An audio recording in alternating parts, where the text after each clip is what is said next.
Dans un petit village paisible nommé Pipiville, il y avait un héros méconnu nommé Monsieur Caca. Contrairement à ce que l'on pourrait penser, sa vie était loin d'être facile. Il n'était ni méchant ni malodorant, mais ses apparitions faisaient toujours beaucoup de bruit et d'émoi chez les habitants. Un jour, une rumeur a circulé dans Pipiville, un trésor légendaire était caché quelque part sous les toilettes publiques du village. Les bruits couraient que ce trésor avait la capacité de résoudre tous les problèmes de plomberie du village pour toujours. Monsieur Caca, avec son sens aigu de l'aventure, décidait de partir à la recherche de ce trésor. Cependant, il n'était pas le seul à avoir entendu parler de cette légende.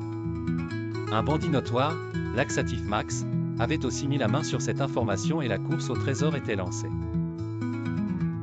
Monsieur Caca et Laxatif Max se sont retrouvés face à face dans les égouts labyrinthiques de Pipiville. Cela devait se terminer par un duel à l'ancienne.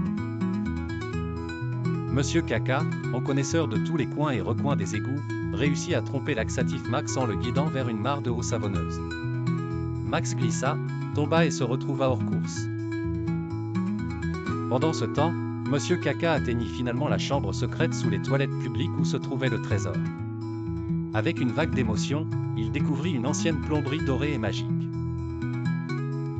Le village entier célébrait son retour triomphal.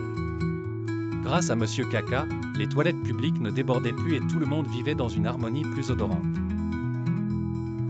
Depuis ce jour, Monsieur Caca n'était plus vu comme un simple déchet, mais comme le héros légendaire de Pipiville. Les habitants scandaient son nom avec fierté et lui érigèrent une statue en son honneur, pour rappeler à tous qu'un héros peut surgir des endroits les plus inattendus.